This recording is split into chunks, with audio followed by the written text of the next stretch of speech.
Hello, everyone. It's been quite a while, almost a week actually, and I'm really sorry for having been not here after promising readings every day. Um, I actually needed to tend to my cat. She was in heat and she was yowling all day and all night. But more importantly, I needed to tend to her and I couldn't read in the meantime. I read, but I couldn't record myself reading in the meantime for you guys. So I'm really sorry about that. But at least now I'm back and we're ready to, at least I am, ready to continue with Moby Dick from the chapter, Moby Dick by Herman Melville from the chapter The Whiteness of the Whale. What the white whale was to Ahab has been hinted. What at times he was to me as yet remains unsaid. Aside from those more obvious considerations touching Moby Dick, which could not but occasionally awaken in any man's soul some alarm, there was another thought, or rather vague, nameless horror concerning him, which at times by its intensity completely overpowered all the rest, and yet so mystical and well-nigh ineffable was it that I almost despair of putting it in a comprehensible form. It was the whiteness of the whale that, above all things, appalled me. But how can I hope to explain myself here, and yet, in some dim random way, explain myself I must, else all these chapters might be naught. Though in many natural objects, whiteness refiningly enhances beauty, as if imparting some special virtue of its own, as in marbles, japonicas, and pearls. Japonicas? I don't know. I always go for the Y variant of J when I see words starting with J, but words that I don't know. Oh well. And though various nations have in some way recognized a certain royal preeminence in this hue, even the barbaric, grand old kings of Pegu, placing the title Lord of the White Elephants above all their other magniloquent ascriptions of dominion, and the modern kings of Siam, unfurling the same snowy white quadruped in the royal standard, and the Hanoverian flag,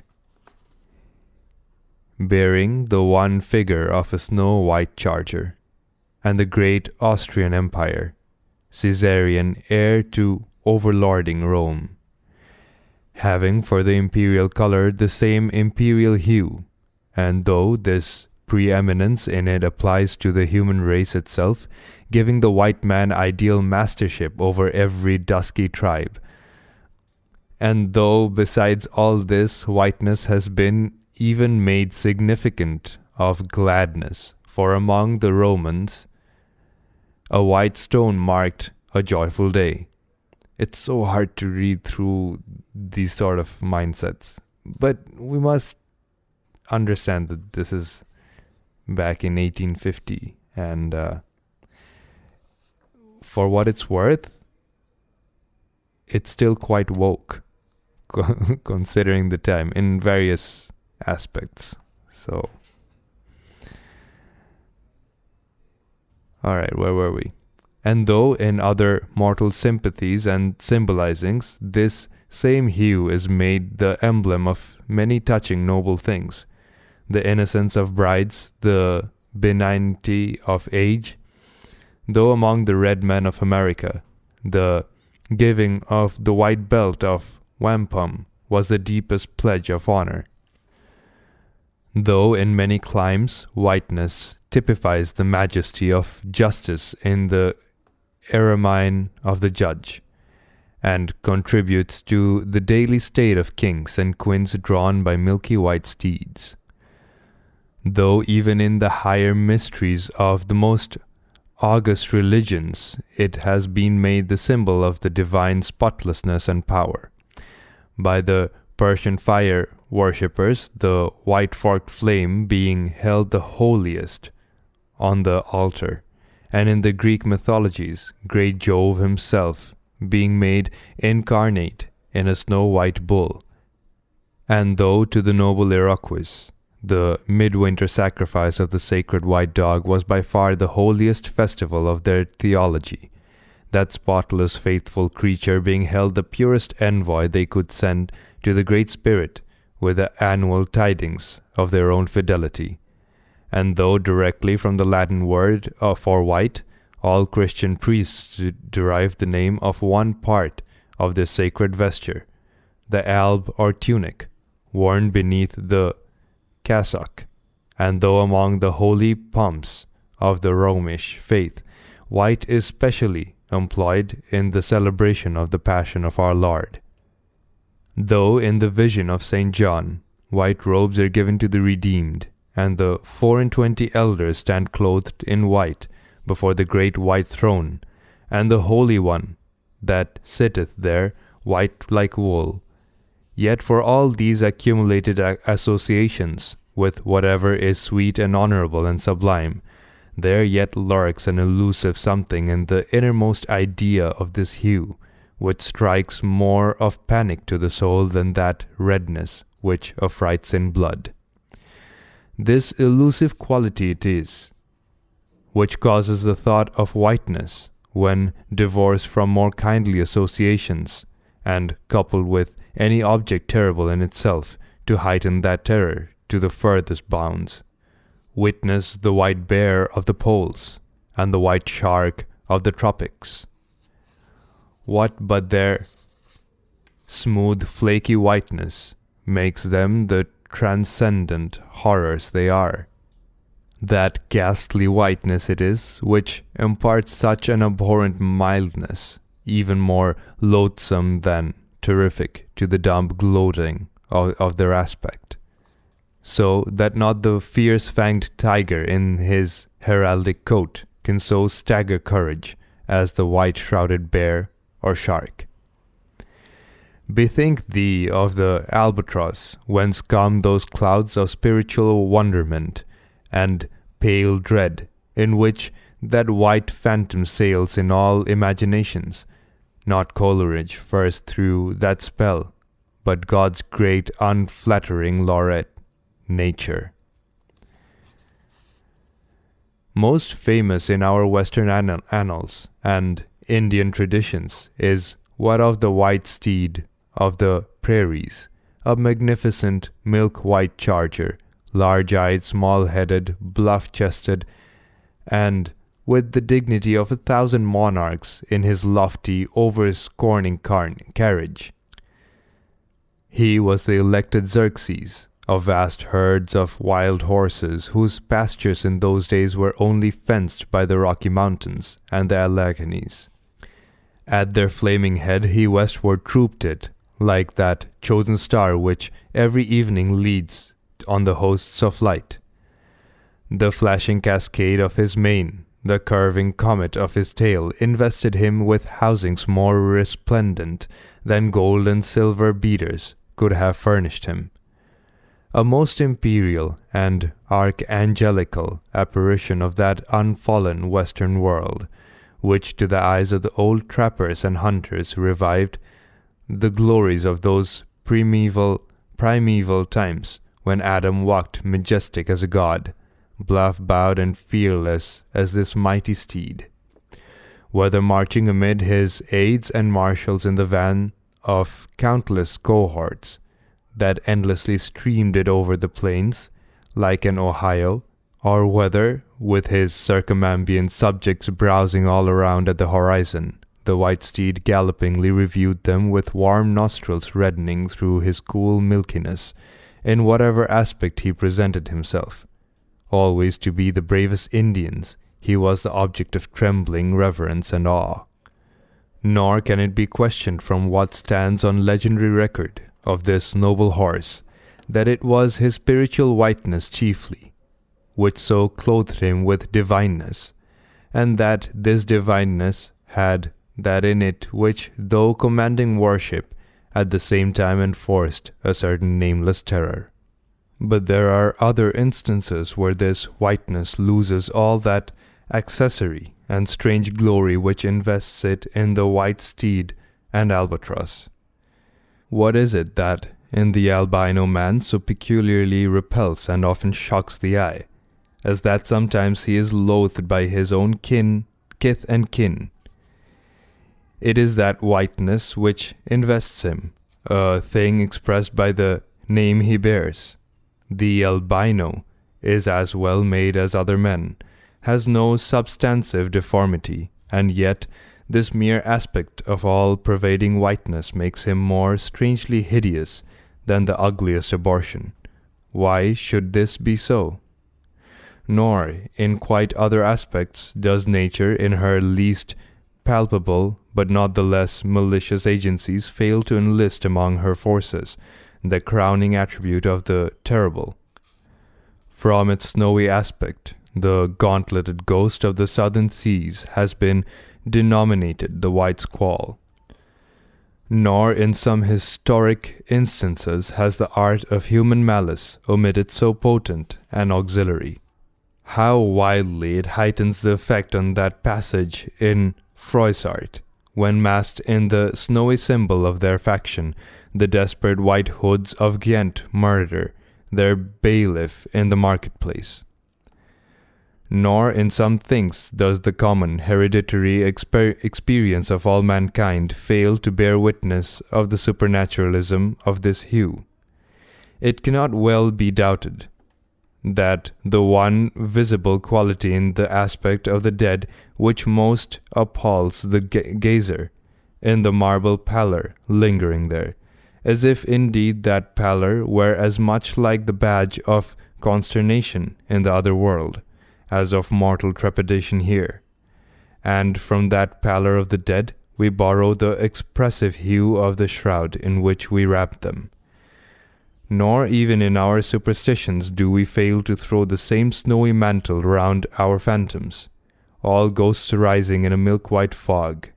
Yea, while these terrors seize us, let us add that even the King of Terrors, when personified by the evangelist, rides on his pallid horse.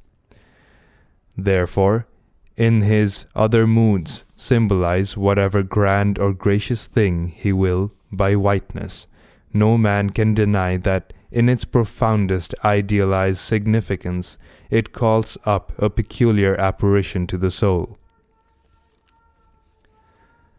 But though without dissent this point be fixed, how is mortal man to account for it? To analyze it would seem impossible. Can we then, by the citation of some of those instances wherein this thing of whiteness, though for the time either wholly or in great part stripped of all direct associations calculated to impart to it aught fearful, but nevertheless is found to exert over us the same sorcery, however modified, can we thus hope to light upon some chance clue to conduct us to the hidden cause we seek? Let us try. But in a matter like this, subtlety appeals to subtlety, and without imagination no man can follow another into these halls. And though, doubtless, some at least of the imaginative impressions about to be presented may have been shared by most men, yet few perhaps were entirely conscious of them at the time, and therefore may not be able to recall them now. Why, to the man of untutored ideality, who happens to be but loosely acquainted with the peculiar character of the day, does the bare mention of Whitsuntide marshal in the fancy such long, dreary, speechless processions of low-pacing pilgrims, downcast and hooded with new-fallen snow? Or to the unread, unsophisticated Protestant of the middle American states, why does the passing mention of a white friar or a white nun evoke such an eyeless statue in the soul? Or what is there, apart from the traditions of dungeoned warriors and kings, which will not wholly account for it, that makes the White Tower of London tell so much more strongly on the imagination of an untraveled American than those other storied structures, its neighbors, the Byward Tower, or even the Bloody? And those sublimer towers, the White Mountains of New Hampshire, whence in peculiar moods comes the gigantic ghostliness over the soul at the bare mention of that name, while the thought of Virginia's Blue Ridge is full of a soft, dewy, distant dreaminess. Or why, irrespective of all latitudes and longitudes, does the name of the White Sea exert such a spectralness over the fancy, while that of the Yellow Sea lulls us with mortal thoughts of long lacquered mild afternoons on the waves, followed by the gaudiest and yet sleepiest of sunsets? Or to choose a wholly unsubstantial instance, purely addressed to the fancy, why in reading the old fairy tales in Central Europe does the tall pale man of the Harz forests, whose changeless pallor unrustingly glides through the green of the groves, why is this phantom more terrible than all the whooping imps of the Blocksberg? Nor is it altogether the remembrance of her cathedral-toppling earthquakes, nor the stampedos of her frantic seas, nor the tearlessness of arid skies that never rain, nor the sight of her wide field of learning spires, wrenched copestones and crosses all adroop, like canted yards of anchored fleets, and her suburban avenues of house walls, lying over upon each other, as a tossed pack of cards. It is not these things alone which make tearless Lima the strangest, saddest city thou canst see. For Lima has taken the white veil, and there is a higher horror in this whiteness of her woe. Old as Pizarro, this whiteness keeps her ruins forever new, admits not the cheerful greenness of complete decay, spreads over her broken ramparts the rigid pallor of an apoplexy that fixes its own distortions. I know that to the common apprehension this phenomena of whiteness is not confessed to be the prime agent in exaggerating the terror of objects otherwise terrible, nor to the unimaginative mind is there aught of terror in those appearances whose awfulness to another mind almost solely consists of this one phenomenon, especially when exhibited under any form at all approaching to muteness or universality. What I mean by these two statements may perhaps be respectively elucidated by the following examples. First, the mariner, when drawing nigh the coasts of foreign lands, if by night he hear the roar of breakers, starts to vigilance, and feels just enough of trepidation to sharpen all his faculties.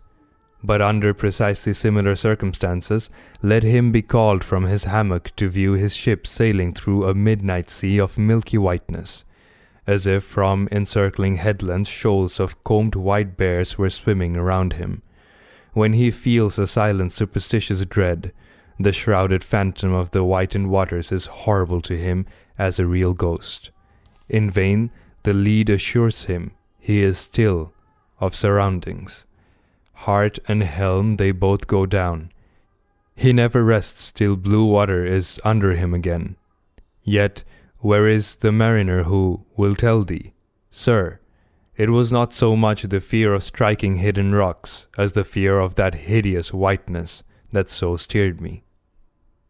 Second, to the native Indian of Peru, the continual sight of the snow-howdahed Andes conveys naught of dread, except perhaps in the mere fancying of the eternal frosted desolateness reigning at such vast altitudes, and the natural conceit of what a fearfulness it would be to lose oneself in such inhumane solitudes.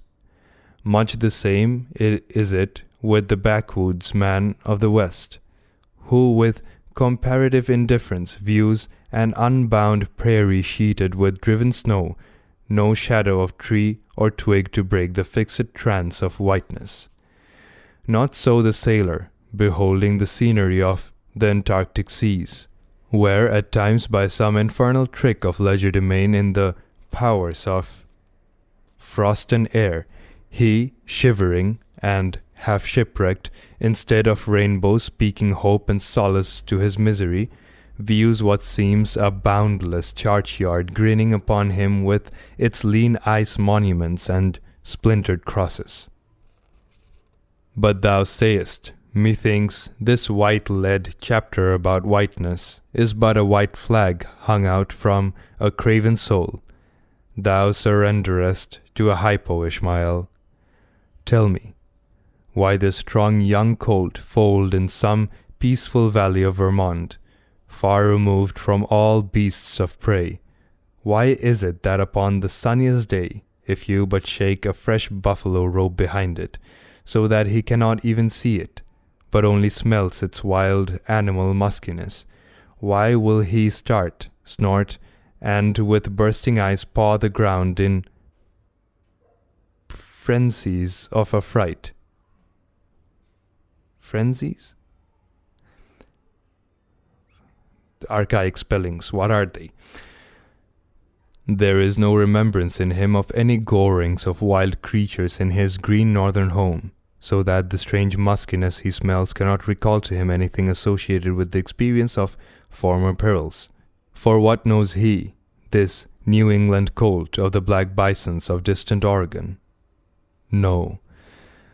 But here thou beholdest even in a dumb brute the instinct of the knowledge of the demonism in the world.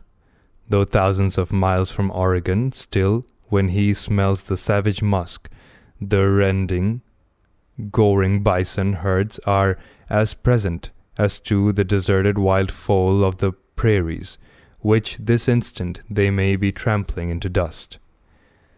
Thus then the muffled rollings of a milky sea, the bleak rustlings of the festooned frosts of mountains, the desolate shiftings of the windrowed snows of prairies, all these to Ishmael are as the shaking of that buffalo robe to the frightened colt. Though neither knows where lie the nameless things of which the mystic sign gives forth such hints, yet with me, as with the colt, somewhere those things must exist, though in many of its aspects this visible world seems formed in love, the invisible spheres were formed in fright.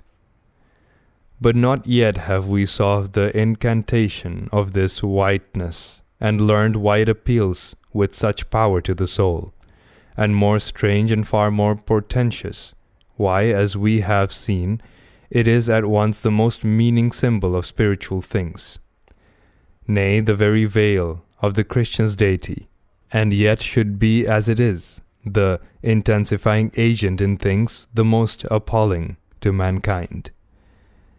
Is it that by its indefiniteness it shadows forth the heartless voids and immensities of the universe, and thus stabs us from behind with the thought of annihilation when beholding the wide depths of the Milky Way? Or is it that, as in essence whiteness is not so much a color as the visible absence of color, and at the same time the concrete of all colors? Is it for those reasons that there is such a dumb blackness full of meaning in a wide landscape of snows, a colorless, all color of atheism from which we shrink?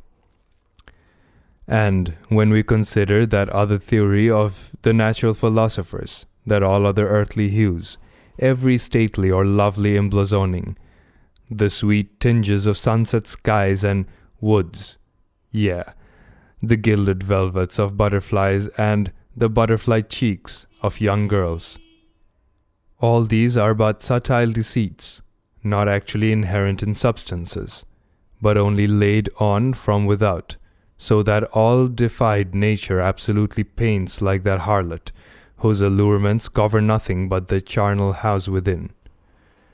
And when we proceed further and consider that the mystical cosmetic, which produces every one of her hues, the great principle of light, forever remains white or colorless in itself, and if operating without medium upon matter, would touch all objects, even tulips and roses, with its own blank tinge. Pondering all this, the palsied universe lies before us, a leper, and like willful travelers in Lapland, who refuse to wear colored and coloring glasses upon their eyes, so the wretched infidel gazes himself blind at the monumental white shroud that wraps all the prospect around him. And of all these things the albino whale was the symbol. Wonder ye then at the fiery hunt? Hark! Hist! Did ye hear that noise, Kabako? It was the middle watch, a fair moonlight. The seamen were standing in a cordon, extending from one of the freshwater butts in the waist to the scuttlebutt near the taffrail. In this manner they passed the buckets to fill the scuttlebutts, standing for the most part on the hallowed precincts in the quarter deck. They were careful not to speak or rustle their feet. From hand to hand the buckets went in the deepest silence, only broken by the occasional flap of a sail and the steady hum of the unceasingly advancing keel. It was in the midst of this repose that Archie, one of the cordon whose post was near the after hatches, whispered to his neighbor, a cholo, the words above. Hist! Did you hear that noise, Kabako? Take the bucket, will ye, Archie? What noise d'ye mean? There it is again, under the hatches. Don't you hear it? A cough. It sounded like a cough. Cough be damned. Pass along that return bucket. There again. There it is. It sounds like 2 or 3 sleepers turning over now. Caramba! Have done, shipmate, will ye? It's the 3 soaked biscuits ye eat for supper turning over inside ye. Nothing else. Look to the bucket. Say what you will, shipmate. I've sharp ears.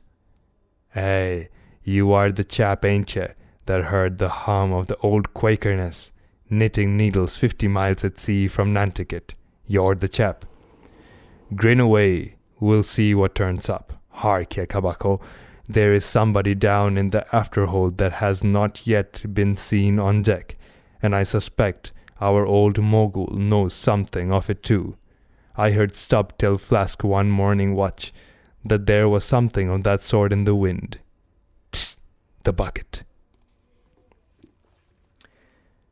That'll be it for today. There's some commotion downstairs. Someone's not opening a door, I guess. I'm sorry for all the noise, but I still really do hope you guys enjoyed this. Anyways, thank you for listening in. Ha det bra.